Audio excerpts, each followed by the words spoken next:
So hello guys, with the name of God Ram Ram, let's start this video. आज के video में we are going to solve DE Shaw online assessment problem, which is based on data structures and algorithms coding. CTC 65 LPA का आपको मिल जाएगा if you can solve this coding question.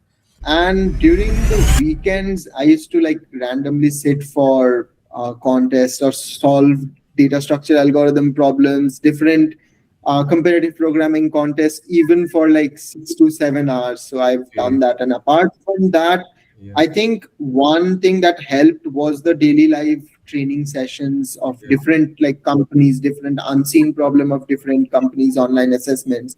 I think practicing those questions helped me strengthen my like concepts more, even more.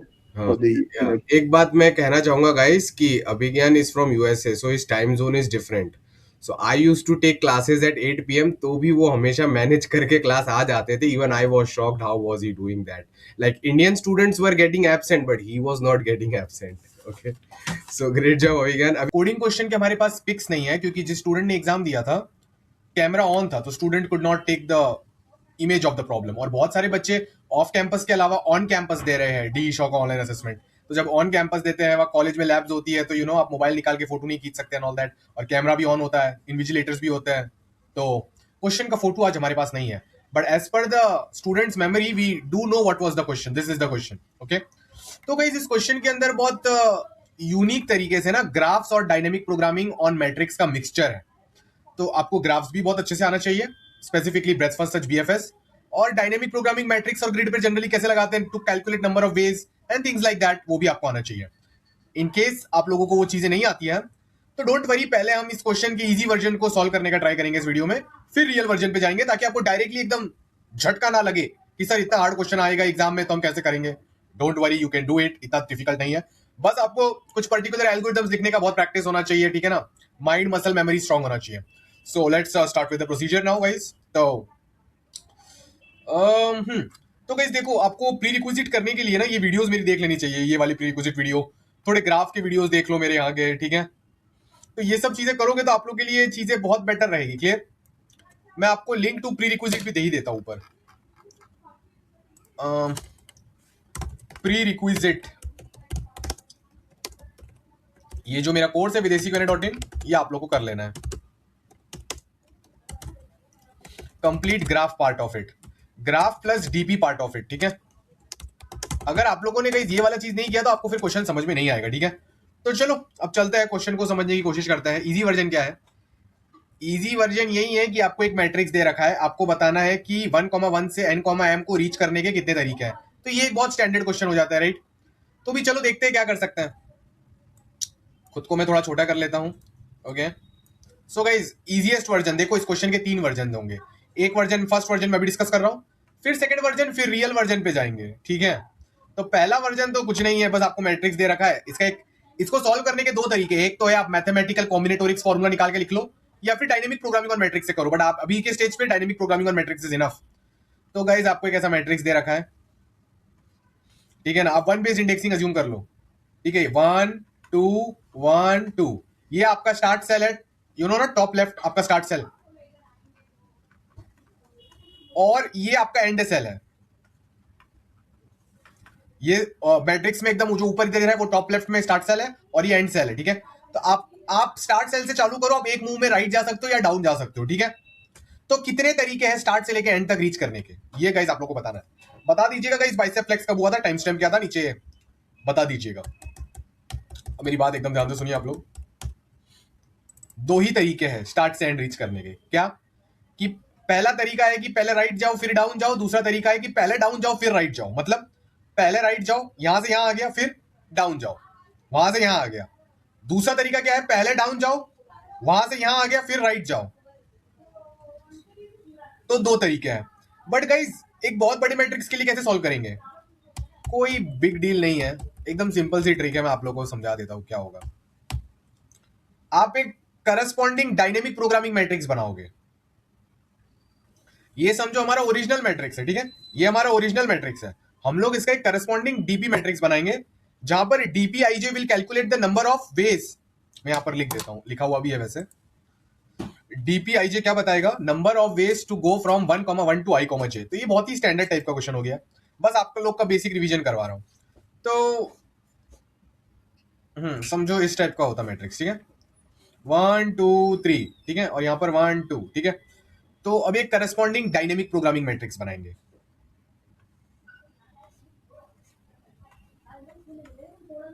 इसका नाम होगा DP matrix, ठीक है। यहां पर पहुंचने का कितना तरीका है? एक ही तो तरीका है यहां पर पहुंचने का, तो यहां पर मैं आंसर लिख दूंगा 1। यहां पर पहुंचने के कितने तरीके? यहां पर अगर मैं स्टार्ट करूंगा तो यहां पर पहुंचने का एक ही तरीका है, एक पोजीशन राइट चले जाओ, तो यहां पर ही पहुंचने का एक ही तरीका है 1। यहां पर पहुंचने के कितने तरीके? स्टार्ट यहां से करते हैं तो एक बार राइट, दूसरी बार राइट, और कोई तरीका नहीं है वहां पर पहुंचने का। ये मत सोचने कि सर राइट के बाद डाउन करूंगा, फिर राइट करूंगा, फिर अप करूंगा, तो ये दूसरा तरीका हो गया ना सर पहुंचने का। नहीं, अप वाला ऑपरेशन अलाउड नहीं है, आप सिर्फ राइट राइट जा सकते हो या तो डाउन जा सकते हो। तो अगर आप यहां से स्टार्ट करो 3 पे रीच करना है तो 2 बार राइट करके ही रीच कर सकते हो, और डाउन ऑपरेशन कर दिया एक बार भी तो वो उधर रीच नहीं कर पाओगे 1 3 पे। क्लियर? तो एक ही तरीका है। यहां पर रीच करने का कितना तरीका है? यहां से अगर मैं नीचे जाऊं तो बस एक तरीका है, डायरेक्ट नीचे जाओ। तो यहां पर रीच करने का एक तरीका आप समझ गए होंगे कि dp21 का क्या मतलब है। dp21 means this element. dp21 tells you कि अगर मैं यहां पर स्टार्ट करता और 2 1 पे एंड करता तो कितने तरीके थे रीच करने के। वैसे ही dp11 dp12 dp13 बहुत इजीली कैलकुलेट हो गया। मजा आएगा इन कैलकुलेटिंग dp22। dp22 का एक बहुत प्यारा फॉर्मूला बनेगा, बहुत ही ज्यादा प्यारा फॉर्मूला बनेगा, ठीक है। 2 तरीके हैं यहां पर रीच करने के। अगर यहां से मेरा स्टार्ट हो रहा है तो यहां पर राइट जाओ, फिर नीचे आओ, फिर यहां पर नीचे आओ, ये पर ये 2 तरीकों को हम मैथमेटिकली भी लिख सकते हैं। dp22 अगर मुझे यहां पर रीच करना है, it is nothing but the number of ways to reach this. जहां पर स्टार मार्क किया है ना, जहां स्टार को रीच करने के कितने तरीके हैं, वो सारे तरीकों में एक बार राइट डाल दो तो तुम ये गोले पे रीच कर पाओगे। और ये स्टार पे रीच करने के कितने तरीके हैं? जितने भी तरीके हैं वो वाले स्टार पे रीच करने के, एक बार वहां से वो सारे तरीकों में डाउन डाल दोगे तो ये गोले पे रीच कर जाओगे। मतलब dp22 is nothing but the number of ways such that you can reach to the left of it plus the number of ways such that you can reach the top of it. So dp22 is nothing but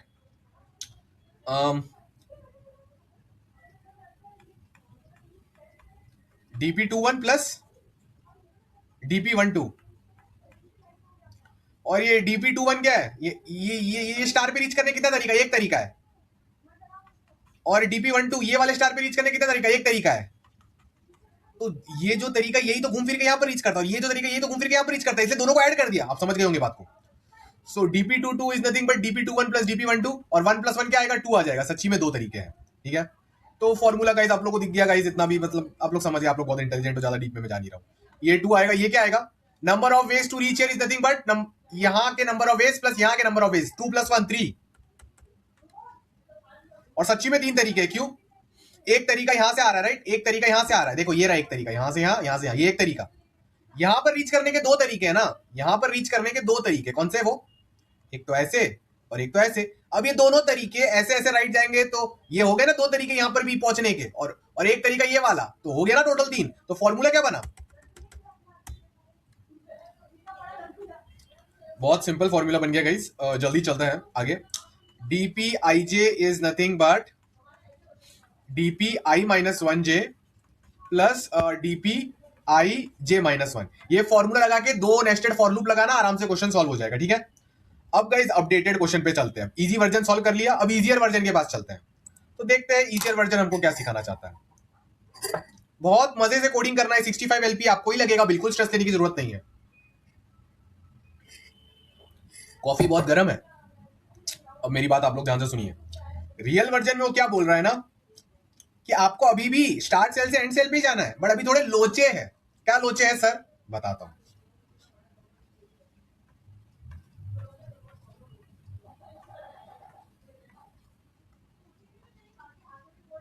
मैं आप लोग को यह कहना चाहता हूं कि दुनिया में आप बहुत आगे जा सकते हो।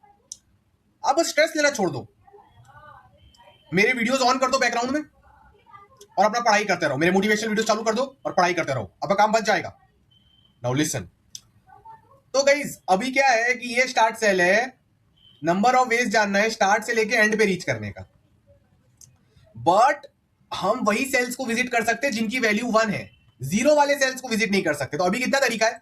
बाइसेप फ्लेक्स के साथ बताओ इस वाले मैट्रिक्स में स्टार्ट सेल से एंड सेल जाने के कितने तरीके हैं? If you can only go right और down and you can only visit the cells whose value is 1. अगर सेल 0 है मतलब ये ब्लॉक इधर जा ही नहीं सकते. तो एक ही तरीका हुआ ना, ये नीचे नीचे नीचे, ये एक ही तरीका है क्योंकि 0 वाले ने ब्लॉक कर दिया वहां के रास्तों को. समझे बात को?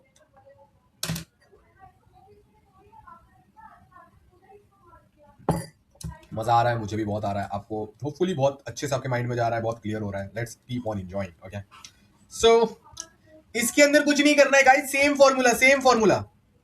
कैसे सॉल्व होगा ये? एकदम हंसने वाली बात है. समझो ये है मेरा सेल आई कॉमा जे, ठीक है. अगर मुझे पता है कि सेल आई कॉमा जे पे 1 वाला वैल्यू है तो सेम फॉर्मूला लगाऊंगा, DP i j equal to DP i j minus 1 plus DP i minus 1 j. और अगर इस पे 0 वैल्यू लगी हुई है, समझो यहां पर आई कॉमा जे सेल पे 0 वैल्यू थी, 0 था, मतलब इधर विजिट ही नहीं कर सकते, तो उस केस में लिख देंगे डीपी आई जे 0. हो गया, सेकंड वर्जन भी सॉल्व हो गया. तो आप बोलोगे सर ठीक है मैं क्वेश्चन समझ गया, एक मैट्रिक्स दिया होगा, कुछ कुछ नंबर्स 1 होंगे, कुछ कुछ नंबर 0 होंगे. स्टार्ट सेल पे अगर 0 है तो फिर तो चालू ही नहीं कर सकते जर्नी, आंसर 0 आ जाएगा. पर अगर स्टार्ट सेल पे 1 है और एंड सेल पे भी 1 है, मतलब कोई चांसेस बन सकते हैं वहां से चालू करके यहां पर विजिट करने के. तो जो भी मैट्रिक्स आपको बाइनरी मैट्रिक्स दिया हुआ है where all the values are 0 and 1, उस बाइनरी मैट्रिक्स में आपको बताना है how many number of ways exist to if you start from the start cell and you try to reach the end cell such that you can only go right and down. तो ये वाला formula लगा के problem solve हो जाएगा. So guys code मैंने यहां पर आप लोगों के लिए डाल रखा है. चलो कोड को एनालाइज करते हैं, थोड़ा कॉफी पीते हैं. कोड के साथ कॉफी लेना बहुत अच्छा होता है. एआई वगैरह मत यूज करो, अपना दिमाग यूज करो.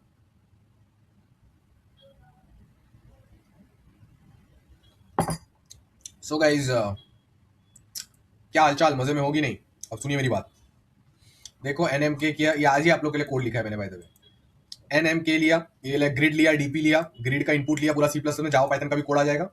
अगर 1,1 की वैल्यू 1 है तो डीपी 1 को 1 इनिशियलाइज कर लेंगे, एक तरीका है ना. अगर ये 0 होता तो पॉसिबल ही नहीं होता वहां भी जाना, ठीक है. अब मुझे एक बार चेक करने दो फाइनल टाइम कोड एकदम सही तो है ना.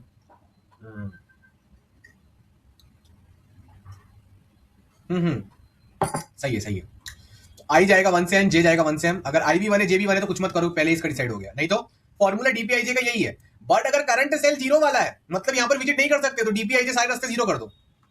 डीपीएनएम आपको बताएगा number of ways to go from 1,1 to n,m. Okay. अब गाइज आप लोग को मन हो रहा होगा सर रियल क्वेश्चन समझाइए.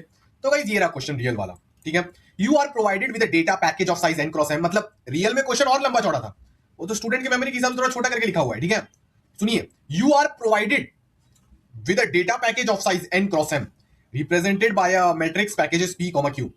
Each unit contains an encryption code of 0 or 1. A unit containing 0 represents a security breach. Any unit within a certain latency threshold from a breach until it's also considered a breach. The latency from the unit p comma q to unit r comma s is given by mod of p minus r plus q minus s. Clearly आपको बताना नहीं चाहते हैं confuse हो जाओ आप, इसलिए ऐसा टाइप से लिखा. मैं आपको बताऊंगा. ये गाइस बोल रहा है कि कोई भी दो सेल का जो डिस्टेंस है ना वो उसका मैनहट्टन डिस्टेंस है, विच इज नथिंग बट आप ये दोनों सेल्स को रीच कर सकते हो by going write down write down write down like that. ये इसका इनडायरेक्ट मतलब है, आपको समझना पड़ेगा. अगर आप 851 आवर स्ट्रक्चर्ड कोर्स के स्टूडेंट हो तो इस टाइप के बहुत क्वेश्चन है वहां पर, ठीक है. तो सुनिए मेरी बात. जहां हम डे लाइव ट्रेनिंग देते हैं, 200 से ज्यादा कंपनीज का जॉब रेफरल सपोर्ट देते हैं, 1-to-1 मेंटरिंग देते हैं, बहुत सारी चीजें देते हैं ताकि बच्चे एकदम मजबूत बन जाए. What the point guys? सुनिए,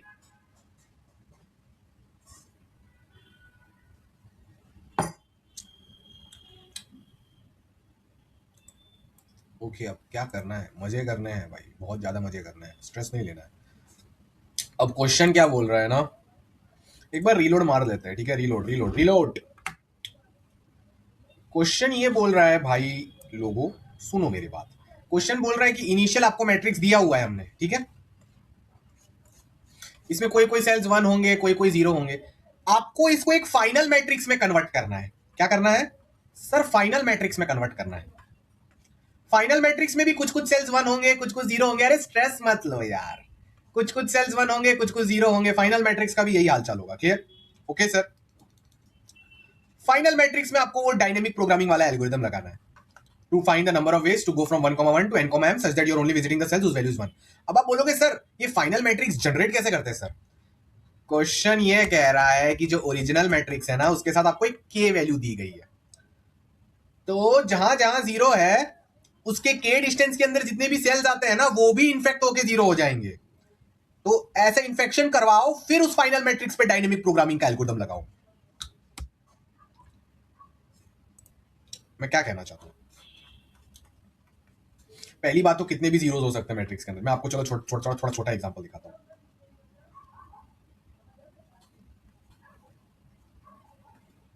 समझो ये आपका मैट्रिक्स है, आपको पता है कि भाई ये हमारा स्टार्ट सेल है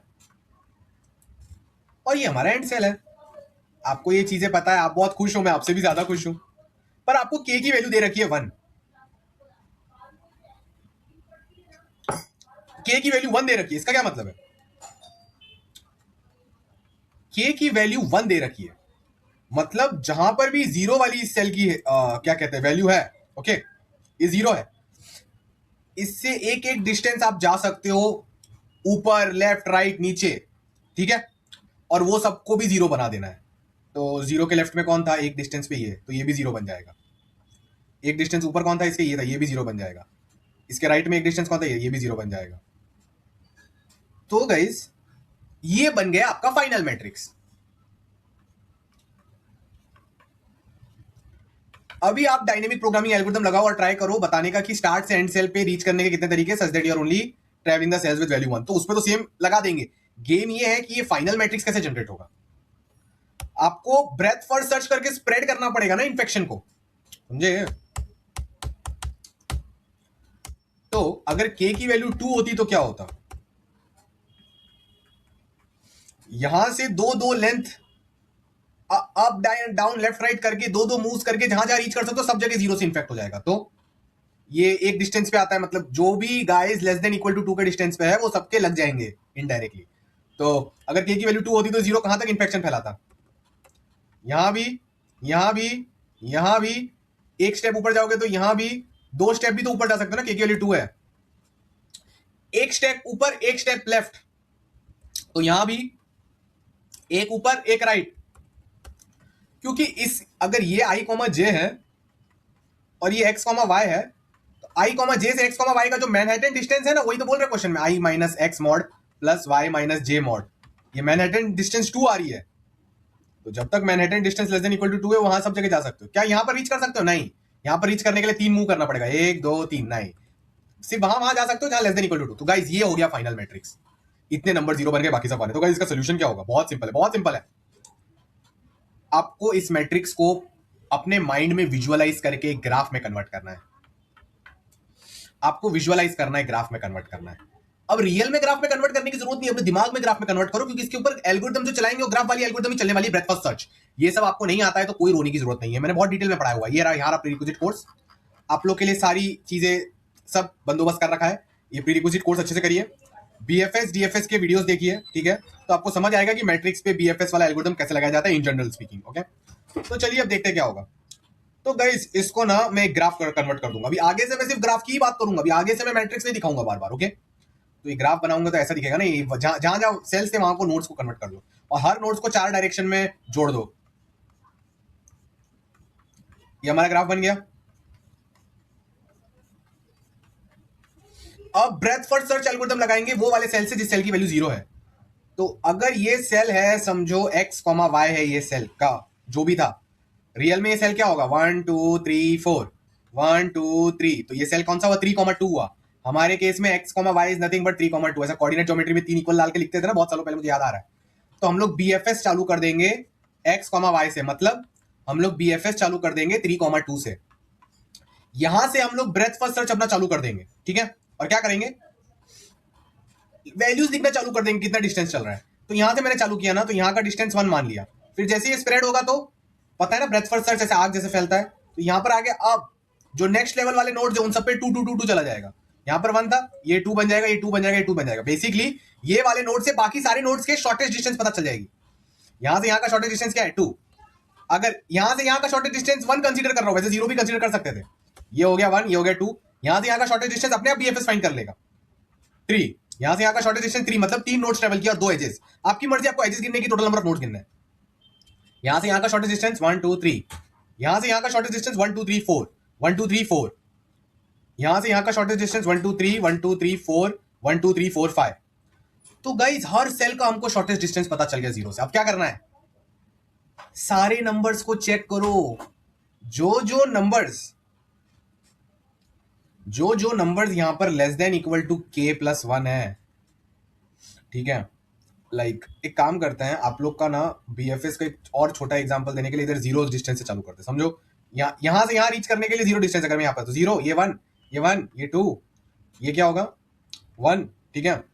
और ये क्या होगा 2, ये क्या होगा 2, ये क्या होगा 2, ये क्या होगा 3, ये क्या होगा 3, ये क्या होगा 4, ये क्या होगा 3। और समझो के की वैल्यू 1 दे रखी है, तो अब बस कुछ नहीं करना है, हर सेल की वैल्यू स्टोर कर लेंगे कोई ना कोई मैट्रिक्स में दूसरे, ठीक है। जहां जहां सेल्स की value less than equal to 1 आ रही है, मतलब ये देखो 0 यहां लेस देन इक्वल टू 1 आया है, ये 1 1 1 यहां पर भी लेस देन इक्वल टू 1, यहां पर भी लेस देन इक्वल टू 1, यहां पर भी लेस देन इक्वल, यही इन्फेक्टेड सेल्स है। बाकी सारे सेल्स वैसे रहेंगे, क्योंकि उनको रीच करने के लिए ग्रेटर देन के का शॉर्टेस्ट लेंथ लगेगा, तो वहां तक वायरस ये वाले जीरो का फैल नहीं पाएगा। तो अपन बीएफएस करेंगे, जो भी सेल हमको जीरो दिया हुआ है वहां से बीएफएस कर लेंगे। बीएफएस करने के बाद जो न्यू मैट्रिक्स आएगा इसमें चेक करेंगे कौन कौन सी distances less than equal to के आ रही है। जो लेस देन इक्वल टू के आ रही है वहीं तक अपना वायरस जाएगा ना, वायरस के लेंथ तक ही जाता है, उसके बाद नहीं जाता है। तो जहां जहां लेंथ बड़ी है के से, जैसे 2 3 4 वहां नहीं जाएगा। तो वायरस जहां जहां फैला फिर क्या करेंगे, जहां जहां वायरस फैला वहां पर 0 0 लिख देंगे, आगे अपडेटेड मैट्रिक्स। तो गाइस ये तो O of n into m में सॉल्व हो जाना चाहिए था, राइट। ये ग्राफ में कितने नोड्स हैं, n इंटू m नोड्स है, तो O of n into m he time complexity होगा बीएफएस करने का। प्रॉब्लम क्या है कि मल्टीपल जीरोस हो सकते हैं, that makes the problem a little bit complicated. अब मैं गाइस आप लोग को ना मैट्रिक्स नहीं दिखा रहा, आप अज्यूम करना कि मैंने मैट्रिक्स को ग्राफ में आपको कन्वर्ट करके मैं दिखा रहा हूं, ठीक है, क्लियर। तो समझ लो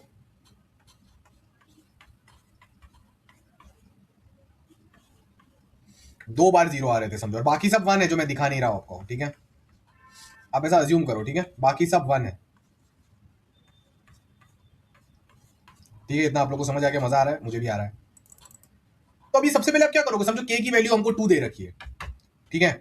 तो मैं यहां से बीएफएस करूंगा और फिर यहां का पूरा एल्गोरिथम पूरे ग्राफ पे चलेगा और चेक करूंगा ये एल्गोरिथम के बाद की कौन कौन सी डिस्टेंसेस यहां से लेस देन इक्वल टू 2 है। उन सबको मैं क्या घोषित कर दूंगा, उन सबको मैं घोषित कर दूंगा कि वो इन्फेक्टेड सेल्स है। पर फिर मैं यहां से भी बीएफएस करूंगा, ओके। यहां से जो लेस देन इक्वल टू 2 का डिस्टेंस आ रहा है उन सबको भी इन्फेक्टेड सेल्स घोषित कर देंगे। पर 2 बार बीएफएस करना पड़ गया ना, तो time complexity 2 into n into m हो जाएगा। पर गाइस अगर number of cells which are zero अगर बहुत हुए तो समझो 1000 सेल्स है जिनकी वैल्यू जीरो है, तो 1000 बार बीएफएस करोगे, क्यों, जहां भी जीरो है एक बार वहां से बीएफएस करोगे और देखोगे यहां से लेस देन इक्वल टू के लेंथ पे कौन कौन है, उन सबको इन्फेक्ट कर दो। फिर उधर भी जीरो है वहां से भी बीएफएस करो और अब न्यू 2D एरे में स्टोर करो कि वहां से कौन कौन से सेल्स जिनकी distance less than equal to k, उन सबको भी इन्फेक्ट करके जीरो कर दो। तो गाइस ये तो टाइम कॉम्प्लेक्सिटी का प्रॉब्लम हो जाएगा, ओके। अब क्या करना है, कुछ नहीं, मल्टी सोर्स बीएफएस। क्योंकि जब k इक्वल टू 2 है ना, तो आपका बहुत सारे इटरेशंस वेस्ट हो रहे हैं जो आप नोटिस नहीं कर पा रहे हो। कैसे, देखो समझो अगर k की वैल्यू 2 थी तो क्या होता, ये सेल विजिट होता ये वाले बीएफएस में, ठीक है। फिर ये 0 लेंथ का था, ये 1 लेंथ का था, ये 2 लेंथ का था, समझो ये 3 विजिट होते अगर मैं यहां से बीएफएस चालू करता तो। पर अगर मैं यहां से बीएफएस चालू करूं तो ये इन्फेक्टेड सेल है, ये मैं ब्लू से दिखाता हूं, यहां से बीएफएस चालू कर तो 0 लेंथ का ये 1 लेंथ का ये, बट ये 1 लेंथ का ये 2 लेंथ का डबल बार फिर से उन्हीं सेल्स को विजिट करके मार्क कर रहे हैं कि वो इन्फेक्टेड है। तो कितने सारे सेल्स बार बार विजिट हो रहे हैं। अगर मैं मल्टी सोर्स बीएफएस करूं ना तो काम एक झटके में खत्म हो जाएगा। मल्टी सोर्स बीएफएस क्या होता है सर, बताता हूं। जितने भी सेल्स की वैल्यू 0 है उनको गॉड नोड से कनेक्ट कर लीजिए, गॉड नोड। जितने भी सेल्स की वैल्यू 0 0 0 है उनको गाइज आप लोग गॉड नोड से कनेक्ट कर लीजिए। That's it guys, that's it, okay. इसका क्या मतलब हुआ, आप कुछ नहीं करना है, एक नया नोड बनाएंगे और बीएफएस फ्रॉम गॉड कर देंगे। बीएफएस ऑफ गॉड करोगे ना तो ये प्रॉब्लम ही खत्म हो जाएगी जो एक्स्ट्रा इटरेशंस की थी। क्यों, यहां से बीएफएस चालू किया ना तो समझो इसका डिस्टेंस 0 गया, ठीक है। एक एक डिस्टेंस +1 सब जगह ऐड हो रहा है, उसका लोड लेने की जरूरत नहीं। यहां पर 0 से चालू किया, यहां से बीएफएस यहां पर आया, इसको 1 का लेंथ दे दिया, इसको 1 का लेंथ दे दिया, ठीक है। फिर समझो ये वाले 1 को एक्सप्लोर किया, इसको 2 लेंथ दे दिया, इसको 2 लेंथ दे दिया, इसको 2 लेंथ दे दिया। अब बीएफएस फिर से देखेगा कि ये नोड्स 1 है, ये 2 2 A1 है, तो फिर से ये वाला 1 तो एक्सप्लोर हो गया, बट ये वाला 1 एक्सप्लोर नहीं हुआ, शॉर्टेस्ट डिस्टेंस वाला। अगर आपको ये सब कंसेप्ट नहीं पता मेरे प्रीक्विजिट वीडियो देख लेना। तो बीएफएस अभी 2 वाले पाथ्स को एक्सप्लोर नहीं करेगा, पहले शॉर्टेस्ट वाला करेगा, 1 वाला, ये वाला 1 बाकी है, तो ये वाला 1 देख के यहां पर 2 लिख देगा, यहां पर 2 लिख देगा, यहां पर 2 लिख देगा, ठीक है। अब खास बात क्या है, अब जब ये वाला 2 समझो खुद को एक्सप्लोर करना चाहता है तो ये सिर्फ लेफ्ट में 3 लिखेगा, ये राइट में मस्ती नहीं करेगा, क्योंकि राइट वाला सेल में ऑलरेडी 2 ऑलरेडी विजिटेड है। तो अगर ये सब नहीं करते तो क्या होता? अगर मैं नॉर्मली यहां से BFS करता, यहां पर 1 लिखता, यहां पर 2 लिखता, यहां पर 3 लिखता, यहां पर 4 लिखता, ठीक है? तो वो दोनों तो इन्फेक्टेड सेल्स नहीं होते if this zero is taken into consideration. But जब ये वाला जीरो कंसीडरेशन में लिखा जाएगा तो पता चलेगा कि 3 4 नहीं, यहां पर और शॉर्टेज डिस्टेंस आ सकती है 1 और 2 की, पर हर बार उसके लिए अलग अलग टाइप से BFS करना पड़ रहा है। बट अगर जहां जहां भी जीरो है उनको आप गॉड नोड से कनेक्ट कर दो और गॉड नोड से BFS करो, तो ये टेंशन खत्म हो जाती है। जैसे आप गॉड नोड से BFS करते हो ना, तो यहां पर 1 2 1 2 फैला, यहां पर भी 1 2 1 2 फैला, वो लोग रिपीटेड इटरेशन होना बंद हो गया। अभी कोई भी सेल मल्टीपल टाइम्स नहीं बार बार आने वाला हमारे चेकिंग में। जैसे यहां पर 2, तो यहां पर मैं 3 डालूंगा, बट मैं राइट में 3 नहीं डालूंगा, क्योंकि राइट वाला cell already visited. BFS algorithm में क्या करते हैं, if a node is used तो कुछ नहीं करते ना, हमको पता है वो शॉर्टेज डिस्टेंस थी उस नोड को रीच करने की, that's why that node is used, उस नोड पे फिर से विजिट ही नहीं करना पड़ेगा। मतलब वर्स्ट केस में क्या होगा, अगर गॉड नोड से BFS करूंगा तो वर्स्ट केस में पूरा मैट्रिक्स का हर नोड एक एक या दो बार एक बार विजिट करना पड़ेगा रफली स्पीकिंग, तो O of n into m time complexity हो जाएगी। अब गॉड नोड का इफेक्ट देने के लिए क्या करना पड़ता है, जो आपका क्यू है ना उसके अंदर आप स्टार्टिंग में ही इंसर्ट कर देते हो सारे सेल्स के इंडाइसेस i, j, उस वैल्यू इज 0, और इसके साथ आप लोग और एक चीज करते हो, उन सबके डिस्टेंसेस को भी आप 0 0 या 1 1 पे सेट कर देना कि वो यूज हो चुके हैं। फाइनली गाइस एक बाइसेप फ्लेक्स के साथ आप लोग को मुझे बताना है कि मैंने कोड में k+1 क्यों लिखा है k की जगह। मुझे पता है ये आंसर हर कोई बच्चा दे नहीं पाएगा, तो इसलिए आप लोगों को मैं पूछ रहा हूं। चलो कोड आप लोग को दिखा देता हूं क्या है। बहुत जबरदस्त क्वेश्चन है, देख सकते हो सब चीजें नॉर्मली चल रही है, ग्रेड लिया। देखो गॉड नोड का इफेक्ट डालने के लिए सारे सेल्स जो भी 0 वैल्यू के उन सबको क्यू में पुश कर दो, तो सबका एग्जीक्यूशन एक साथ चालू होगा। अगर सारे सेल्स जिनकी वैल्यू 0 है उनका एग्जीक्यूशन एक साथ चालू हो रहा है, मतलब वो सब एक साथ गॉड से कनेक्टेड थे, क्योंकि गॉड पे गए, गॉड डायरेक्ट सारे 0 वाले नोड से कनेक्टेड, सारे 0 को जाकर ट्रेवल करता है। तो वो वाला इफेक्ट देने के लिए जहां जहां नोड्स की वैल्यू 0 है उनको क्यू में पुश कर दिया, ठीक है। अब गाइस फैलाने का काम करो, यूज्ड डिस्टेंस लिखा करो, जहां जहां की distance less than equal to k की जगह k+1 क्यों लिखा है गाइस, ये आप लोग को बताना है, ये मैं नहीं बताऊंगा, ये आप लोग के लिए होमवर्क। और गाइस फिर डायनामिक प्रोग्रामिंग एल्गोरिथम करो, खत्म, ठीक है। तो बहुत सारे कंसेप्ट्स आप लोगों ने सीख लिए होंगे, मल्टी सोर्स BFS भी सीख लिया होगा। बाइसेप फ्लेक्स के साथ जिसने बता दिया, देखो हार्ट तो सबको मिलेगा जो बाइसेप फ्लेक्स का टाइम स्टेप बताएगा, बट जो ये भी बता दे कि मैंने लास्ट में less than equal to k की जगह less than equal to k+1 क्यों लिखा है कोड में, वो पिन हो जाएगा। So guys with the name of God Ram Ram, we are heading towards the end of the session. हर आती जाती श्वास में आपको राम नाम का सुमिरन करना है लाइक दिस, ताकि आपकी आत्मा अमर लोक मोक्ष पहुंच पाए। यहां पर कंटिन्यूअस साइकिल ऑफ सफरिंग जो होता है, जो डिफरेंट लाइफ फॉर्म्स में पैदा होते हैं, birth and death, cycle of sufferings of different species, cats, dogs, भेड़, बकरी। अगर आपने हिंदू स्क्रिप्चर्स पढ़े आपको पता होगा बहुत सारे डिफरेंट युगास होते हैं, और त्रेता युग, कल युग, द्वापर युग, सतयुग, एंड युगास के अंदर भी जो जनरली रिपीटिंग होते हैं उसके अंदर भी बहुत सारे लाइफ फॉर्म्स होते हैं, राइट। हर लाइफ फॉर्म में पैदा होना पड़ता है आत्मा को, फिर से डेथ होती है, फिर से दूसरे लाइफ फॉर्म में। Why? Because the karmic account of atma is not zero, karmic account is there, karma पता है ना, तो कर्मा भुगतने के लिए फिर से आना पड़ता है। So only if you focus on God and chant the name of God Ram in every ingoing outgoing breath, तब जाके कर्मों का नाश होता है, कर्म कट के 0 होते हैं, और जब ये 0 होते हैं then you can escape the birth and death cycle of suffering. और ये तभी कर सकते हैं when you are human, because when you are human rare chance you get, right.